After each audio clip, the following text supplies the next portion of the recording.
Good evening, everyone, and welcome to Passionately Speaking. This is our fun public speaking training call that we do every single week. And I heard from CJ, he will not be able to join us today, and he sends his regards, and he will promises to be back shortly.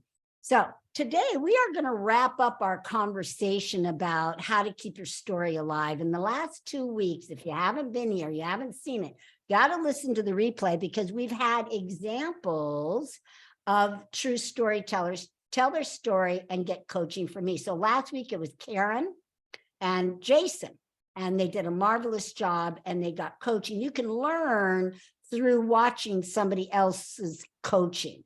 And then the week before that, who did we have? Who can remember? Yes, Jackie. We had Jackie, and we had who else? Someone we haven't heard from in a long time. Safari K, right? Safari K. So great stories. Make sure you go and listen. I encourage you to go back and listen because you'll get some great training. Now, today, though, I wanted to do the teaching, not just the coaching. So today I wanted to do the teaching. And that is, how can you keep your story alive? Seeing the coaching that I gave, but actual, steps and fundamentals on how you can keep your own story alive. And this fits for all stories, not just your professional story. Hi, Tommy, welcome. Not just your professional story, but for your story with a lesson, your emotional story, your testimonials. You need to keep them all alive. You need to keep them all fresh. So we're going to spell out the word alive today, and I'm going to give you 5 fundamental steps on how you can keep your stories alive. So, and again, we're going to have a short meeting tonight because I have a date with a young guy, 14 years younger than me. I don't know how that's going to work out, but we're going to see what that's like. So, but I guess when they're 55 or something, I mean, they're still, grown men. Anyway, that's going to be fun. Okay. So I'm a little giddy.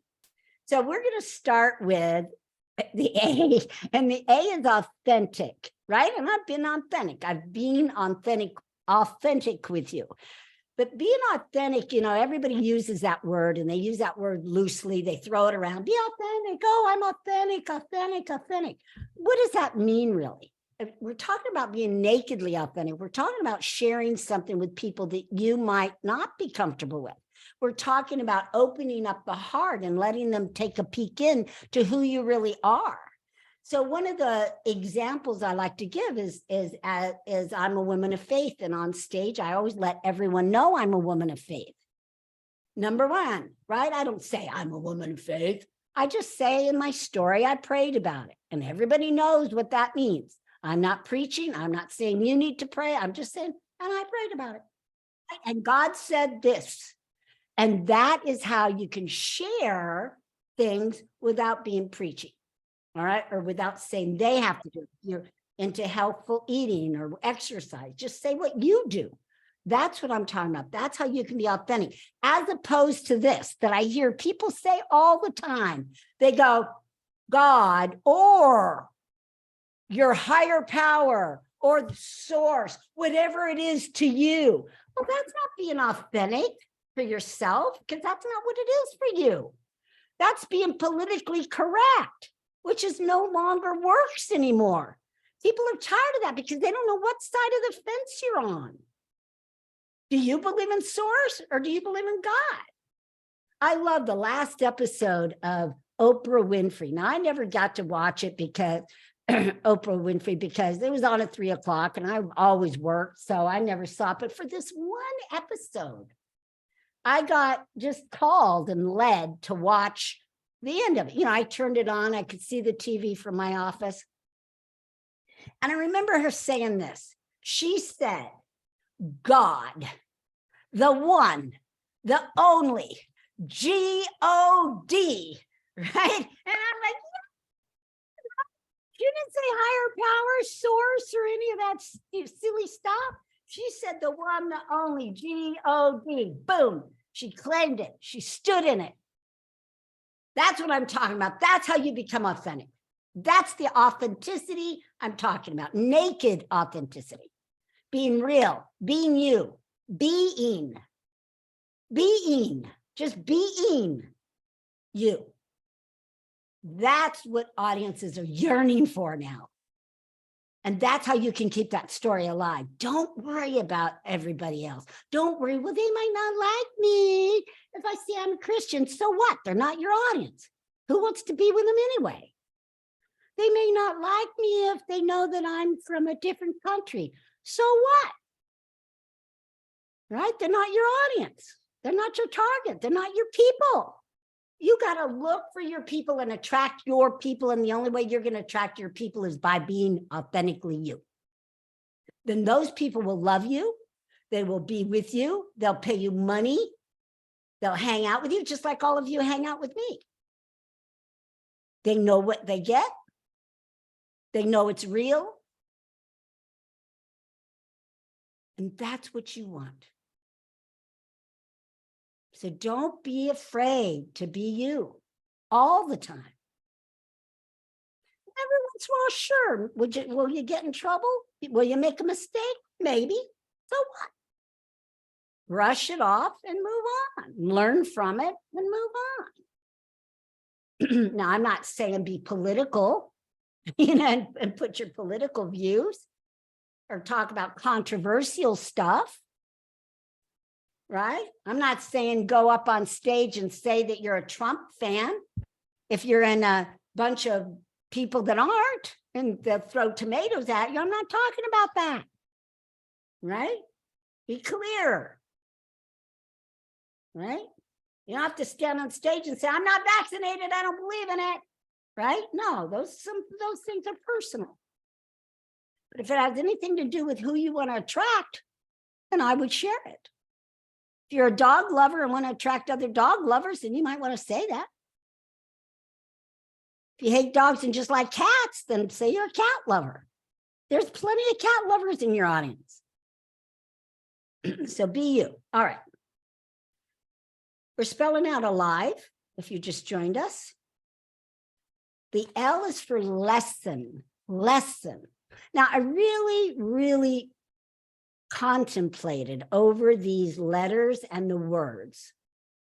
And I looked and searched and thought about it for the best words that would be the best for you to keep your story alive and for you to be able to do it too. So I didn't just like pick these out of the air. I didn't just use authenticity because everybody uses it. I used authenticity because I'm not seeing enough of it from speakers out there. Not really. They say it, authenticity, but they don't do it. Right? Not really, because they don't know how, because they haven't practiced it. So next week, we're going to have a little exercise in authenticity. So I want all of you to bring your A game on, and I want you all to share something that's going to reveal your own authenticity. All right, so just to plant that seed in there. Now, lesson, the L is for lesson. You need to make sure that your story has a lesson in it. Whether it's your professional story, which you know that it earns you the right to be speaking about what you're speaking about, right? But what is that lesson? What are you trying to tell your audience? Right? Think about that. Are you just blowing your story? Just blah, blah, blah, blah, blah. Here's how it happened. Or is there a message underneath those words? Is there something between the lines that you really want them to get? Everything in your stories, not just your professional, but your testimony, your story with a lesson, all of them have to be intentional. I share with people that I came out of Deloitte. Why? Why is that? Because people that know who that is know it's a big firm, and you just don't go to college and come out and get hired by Deloitte, right? So what is that saying about me? I'm smart, right? Without saying I'm smart, right? So be intentional.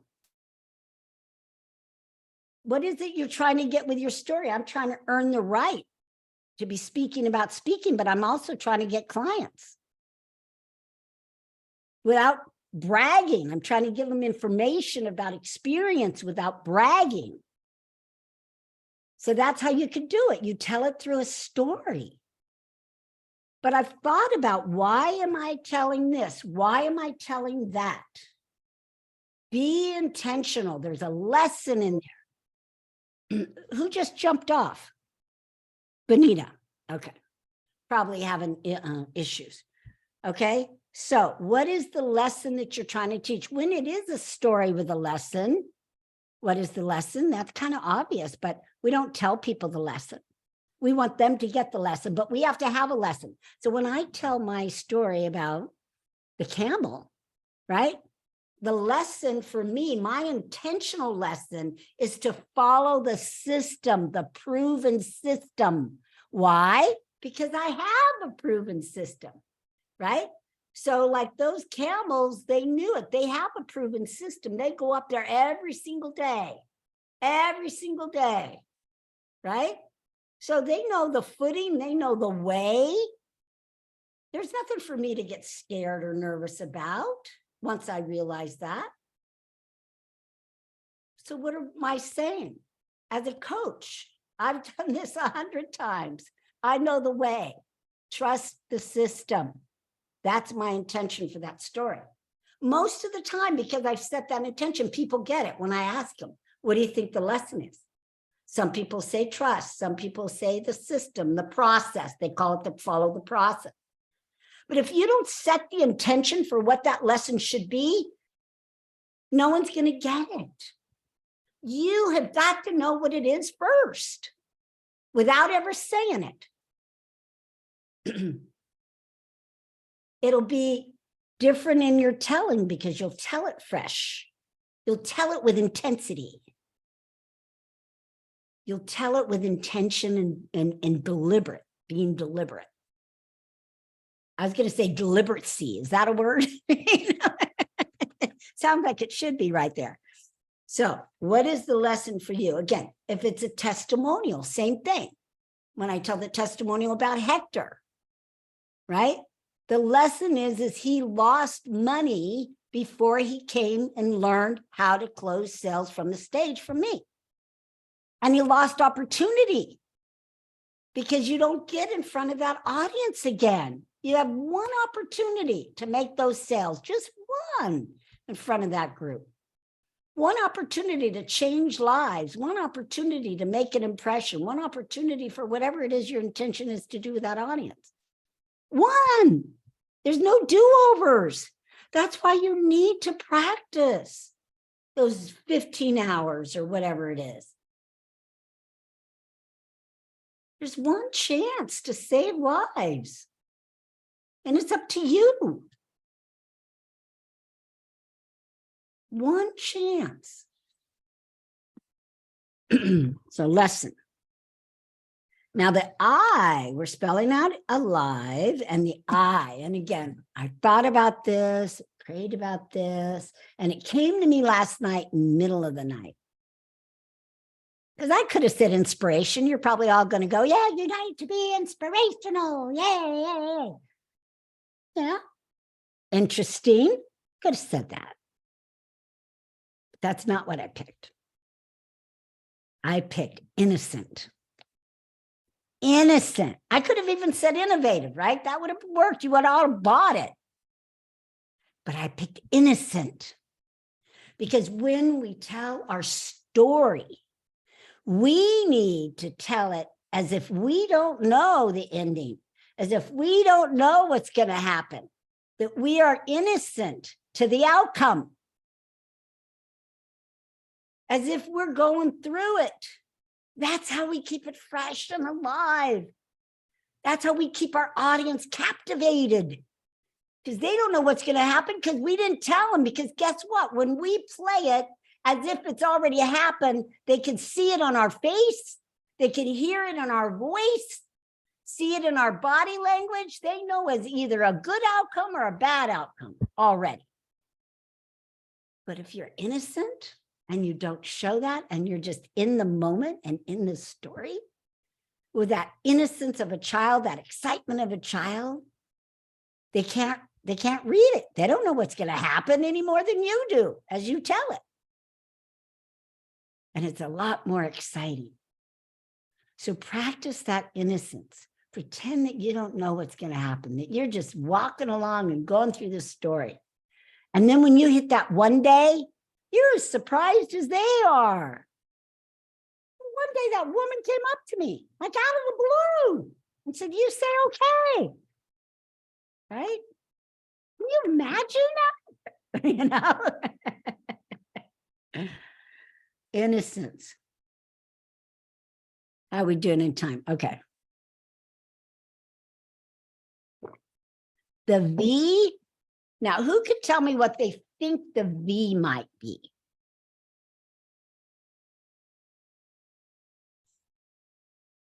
Jackie? Vision. Vision would be good, right? Vivid. Not it, but that would be good. What else? Vivid. What? Vivid. Vivid would be good. And you do need vivid words. Thank you. Evelyn, yes, you need to be using vivid words. That could have been it, but I even picked something better. Victory. Victory would have been a lovely word to use. But the word I chose is vulnerable. Because that's what we need to be in our story, is vulnerable. Willing to be vulnerable. Willing to, it's different from authentic. So don't think, oh, well, no, it's not. It's pulling back the curtain, isn't it? And going, okay. I mean, I'm authentic when I say, yeah, I'm a child of God, but I'm not vulnerable, right? There's a difference. I'm vulnerable when I say I sucked as a speaker, right? I was lousy. A woman called me on it. That's being vulnerable, right?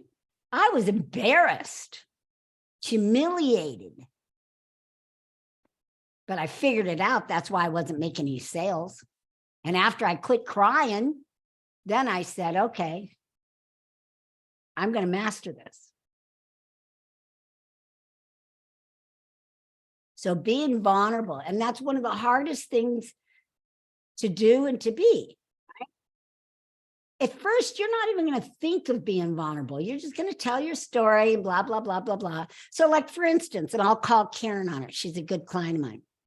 There's really nothing in your story that's real vulnerable. Not really. That's what I was thinking. Yeah.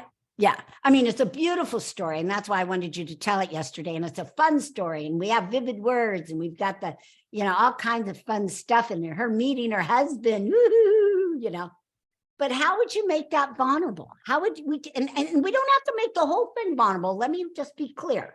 Just a spot, right? So a way that you can make it even more vulnerable, and I'm just off the top of my head, is when you met your husband, right? How did you feel? See, vulnerability is feelings. How did you feel? Like I'm not going to meet one of my passengers on a plane. I was like appalled, or I was excited. I couldn't get him off my mind, right? You feel going back and forth, like you thought, oh, this relationship isn't going to work because we're going back and forth and back and forth. I mean, things like that. It's feelings. So if you want to make something vulnerable, add your feelings of how you really felt. You felt hurt. You felt upset. You felt happy. You felt loved. You felt betrayed. You felt whatever. That's how you become vulnerable, is sharing the feelings in the moment. And again, it's not throughout the whole thing. That would get tiring. Right? I saw this speech the other day, and I was on this summit, and I did my speech, my thing. And I stayed to listen to a few of the speakers, and one of them was on, she was speaking about clothes, right? Not fashion, but color palettes and all that stuff. And she started doing testimonials and showing people before and after. And I just talked to her right before, because she signed up when she heard me speak for a strategy session with me. But, and I told her, I said, there were too many of them because it was like 10, like before and after, before and after, before and after. It was got braggadocious. It no longer was effective. I told her, just show like 3. We got it. You know, we got it. And then do some teaching instead of just, you know, over and over and over and over and over and over, right? And then if you want to do a few more, do a few more. So when we do testimonial stories, we have to be careful not to do too many, because then it becomes braggadocious and no longer effective, and it will repel, has the opposite effect, right? Remember, our words either sell or they repel. They draw us in or reflect us back. So too many of one thing can do the opposite of what you're trying to do.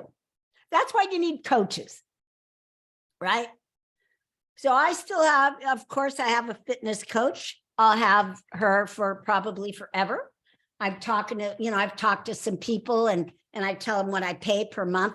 And they're like, well, you should be able to do it yourself now, right? After 6 months, you should be able to know how to do everything now. Ha, are you kidding me? To have the right form, to keep going and have, because I would have the same weights that I had 6 months ago if it was up to me, right? And I wouldn't have any bills and I wouldn't have any endurance and blah, blah, blah, blah, blah, because we're human. We will just go just as far as we're comfortable, and we won't go beyond that. Typically ourselves, we will not push ourselves. Coaches push you. How many of you think I push you? Pushing you to excellence. That's right, because that's what I want for all of you, right? And that's what you do for your clients. No matter what you do, whether you're teaching them how to journal or teaching them about art or whatever you do, you're doing it. Because we need that. We need coaches and we need that kind of push. Because otherwise we will just stay comfortable and then we just stay where we are. And we all know people that are just where they are. I've had people that I've known for years and they go, God, Arvie, I wish I took your program 15 years ago. I would have been making so much more money now. I'm like, yeah. Instead, they're in a $10 an hour job still, right where they were 15 years ago. You don't want your clients to be there. You don't want to be there. You want to always progress. You need coaches that'll push you so that you can progress. And you need to be that coach. So getting back to vulnerability, I don't know why I sidetracked, but someone needed to hear that. I'm going to share it. But again, being that vulnerable, it just once or twice in your either professional story, in a story, testimonials, what I was talking about, that's what got me on testimonials. But again, a little more vulnerability, like, man, this was a tough one, right? This person, was tough. She was a challenge, but we got through it, right? That's how you become vulnerable. Not, oh, it was a breeze. Here we go. Boo, boo, boo, boo, boo, right? Sometimes you have to be vulnerable with every single story. All right. And the last one, who can tell me what they think the E is for?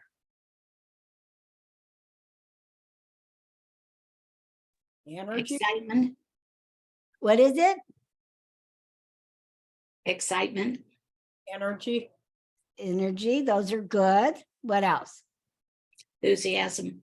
Yes, you're close. Very good. Yes, Evelyn is right. Enthusiasm. And I looked for another word, but you know what? I thought there's no other word.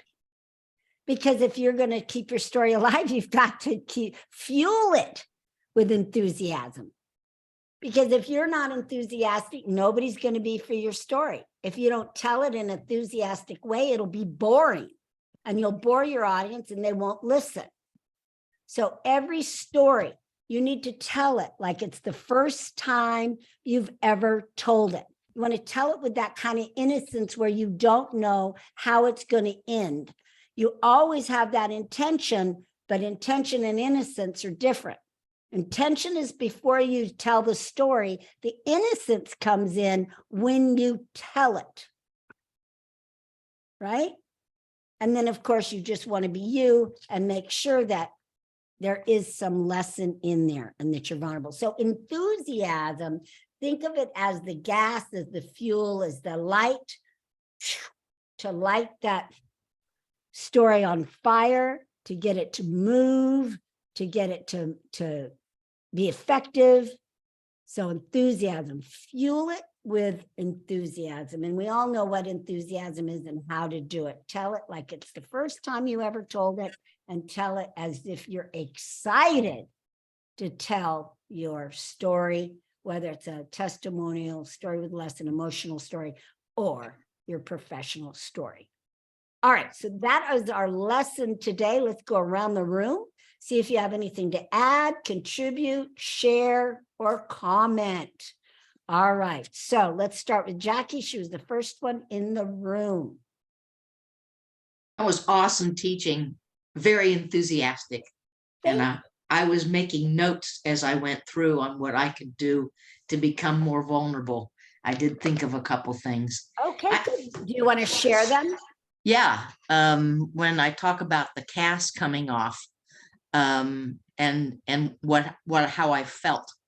Yeah. I don't really talk about that. I just talk about I was devastated, but I think I could belabor that point a little bit, and when the doctor told me I'd never run again. Well, let me ask you this though, because it comes before that. How did you feel when they first took off the cast and you looked at your shriveled up leg that was half the size of your other leg? That is where the vulnerability will come in, right there. I was devastated, but I always say that. I thought I Don't might say need to. devastated. How No. did you feel? Go How back did I to feel? feelings when you looked at that. Maybe in that moment, you too felt like you'd never walk again. I mean, in that moment, and then later you got a grip and said, no, this is not going to happen to me. I'm going to run. But in that moment, maybe there was a moment that you thought, oh my God, I'll never be able to walk. I'll walk with a limp. I'm deformed. I'll never be able to dance. Oh, my husband's not going to like me. I mean, all this stuff goes through our heads. That's the vulnerability. What were you thinking and feeling in that moment? I mean, when my eyesight was all messed up, right? I was afraid. I thought I could never see again. And then I thought, oh my God, I can never do this. I can never do that. I have to hire someone to live with me. I couldn't even find the bathroom. And then when I went like this, I knocked stuff over, right? It was horrible.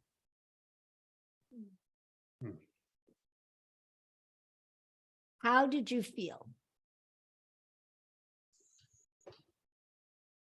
I'll have to examine that. I think I questioned what I would be able to do again. I wondered, what can I do? What will I be able to do again? Will I be able to do the things that I've always done, or am I going to have this withered leg forever? Jackie, did you feel deformed? No, No. Annoyed. Deform's a good word, but I didn't feel that way, so I couldn't say that. But thank you, Tommy. Okay. I have another really crazy question. Maybe somebody can put this in the chat for me. My Zoom totally went wacko, and I had to take it off and reinstall it. And when I reinstalled my Zoom, I lost the ability to have my photo on there. And I can't figure out when I go blank, it's a black screen that says, and I've looked at the tutorials and what they say you're supposed to be able to do. I haven't figured it out. Just go to zoom.us. Okay. Log into your system using your email. Okay. And you will see on profile. Okay. There's a place to upload a picture. Okay. It's easy peasy. If you don't, I thought it was, but it's like, figure it out, call me tomorrow around, let me see, around lunchtime, and I'll help you out. okay, I need to talk to you anyway about time and all that good stuff. Okay. All right. Give me a call then, because tonight I'm going on a date. I know you are. Have fun. Okay. I'm going to Brea today, Pasadena tomorrow. Okay. Evelyn. Okay. I don't know. I can't do the physical organizing anymore because of the dislocated shoulder and fractured arm. And it keeps flaring up because I'm right-handed. So I don't know if I can use that story or not. Well, you still are an organizer, aren't you? It's just a temporary thing. Well, I'm hoping so. I'll see my doctor next week. Okay. But it just keeps getting irritated because I do things that I normally would do, but it's putting pressure on it. And so it flares up. So I'm in pain. It's not that I can't function. I don't function as fast. Well, And maybe you that kind of should, irritates me. maybe you should put it in a sling so you don't use it until it heals all the way. Well, I can do remote organizing, virtual organizing. It's just the physical part. Well, you can have them lift stuff too. You don't have to be the lifter. Yeah, but I decided not to do that anymore anyway. This just pushed it through. That's all. Okay. Okay. All right, Karen. Any questions or comments? Anything you'd like to share? Well, so the vulnerable part, be willing to be vulnerable. So, and then you were using meeting my husband as an example. So it doesn't necessarily have to be a negative space. It could be a positive space, right? If you were so much in love, you were skipping Yeah. around the airplane, you were high as a kite, you know? Yeah, yeah.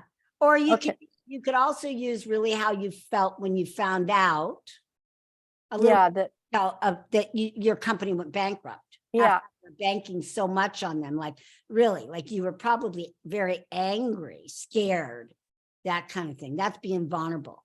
yeah, So okay. that's another place in your story you could use, and you could use them both if you wanted to. Mhm. That would be fun to see you skipping around in the airplane. Okay, Dr. Luana. A time when I was admitted to being vulnerable. No, it's whatever. That's just for Karen. Whatever you want to comment on or ask about. I would say when I opened myself up when I wrote that book in which I shared that I was afraid to let people know where I was at, because I'd always been strong for everybody else, and now I needed help, and I didn't know how to let people know that, and I tried to hold on to it and figure things out myself. So when admitting that took a lot for me, because I wasn't used to doing the personal stuff. Yeah, and that is a place where you are very vulnerable. Mhm. Beautiful. All right, real quickly, let's go around. Ardina, we got 5 minutes. Okay, so for me, I can use a little bit of every one of them in my story to kind of, make it more lively. But I think the most touching one for me is the vulnerability as well. Right. I have a challenge with showing a lot of emotion. I'm pretty across the board, but yeah, that would definitely be a stronghold for me to Mhm. master. Right. So Mhm. think about that in your story where you could, one place where you could add a little bit more of that, without like giving, things that I'm not saying for any of you to feel uncomfortable with something, but there's probably places about, when, you were working in one of the jobs that you had, and then I think they let you go one job or I was laid off. laid off, we've all, how many of you have been laid off from a job before? I mean, come on, you're not alone, Right. right? So, but telling how you felt like you loved that job, Mhm. right? Mhm. You loved that job, and then, they didn't love you anymore. And you just felt like the world was ending, that kind of thing. Right. So Right. that's a good place to be vulnerable without like sharing something that you're not really comfortable with, Mhm. Mhm. something else in your past or whatever. Yes. Okay, good. Thank Tommy, you. Tommy, you're up.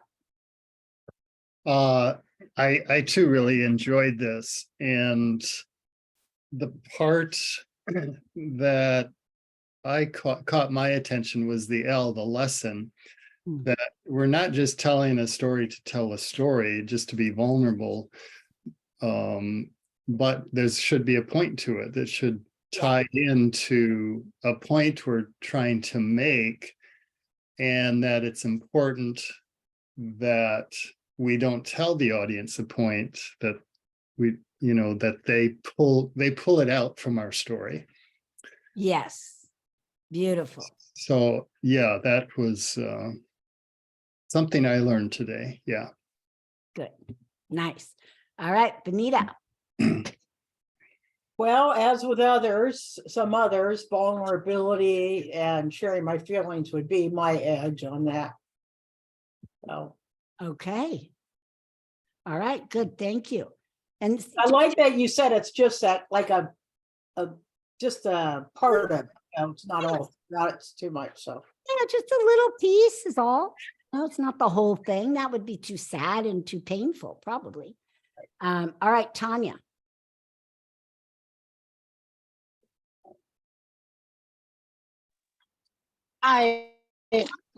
Great class. I might have to listen to it again since I was driving. But I think the lesson, and I get you're talking about our story, our personal story. So I know one time when I was telling you said, Tanya, you're just like, okay, this happened and you burnt the house down and you did this and you said you were sure no feeling. So I do need to be more vulnerable, I guess, with that. And the lesson was resilience, that no matter what you go through, you can be resilient, no matter where you come from. So this is really helpful when trying to design and create my story to be more effective. Beautiful. Good. All right. Vicky, are you with us? Yes. I'm sorry, my client have an emergency, so I step out for 10 minutes. But I like you to share about the vulnerable. I think sometimes it gets connected with certain audience and get them to like understand your story. It will helpful for our speech or presentations. Right. Right. Yes. And you have a great story, Vicky. Just I would add a little bit more vulnerability and again, just one place of how you felt. Like it could be when you talk about your mom, because you talk about it a little bit, but it's kind of surface that you felt like you didn't know what to do. You felt so bad because you couldn't help your mom. You could go deeper right there with that kind of vulnerable. I mean, it's your mom and so that's a place that you could use it in your story. Yeah, thank you very much. Mhm. All right, ladies and gentlemen, that'll wrap it up for today. We'll see you back here next week. We'll have a new topic that wraps up our how to keep a story alive. So we'll come back next week with a brand new story or maybe a series. If there's anything you would like to know or learn, just reach out to me by email or text and I'll be happy to design it. In the meantime, I want you to look at your story now that you have these 5 elements. And I want you to see what is missing and what do you need to add. Maybe it's just one of these things like the lesson, like what is my intention? What is it that I'm trying to accomplish with this story? Or maybe it's, like many of you, I think I need to be a little bit more vulnerable, a little bit more, open the heart and show it a little bit. Because that is one of the hardest things to do in your story. And I'm not saying cry or any of that stuff. It shouldn't be that way. It should just be, this is really how I felt. It sucked, right? And I felt bad and, this or that. Don't say those words, but that's just for you and me. Like you would be talking to a girlfriend or a boyfriend or something like that when you're really telling them how you feel. That's that feeling I want you to bring to the stage and tell your audience. Okay? All right. Good job, everyone, for being here. We'll see you back here next week. Wish me luck. All right. You'll do fine. You'll do fine. All right. I'll see you later. Bye. God bless your Bye. date. Be vulnerable. No, I'm not gonna be vulnerable. I have to have my guard up. Oh, enthusiastic. I That's will be funny. authentic, though. Be authentic, man. Bye. All right, Dana, I'm getting ready to call you.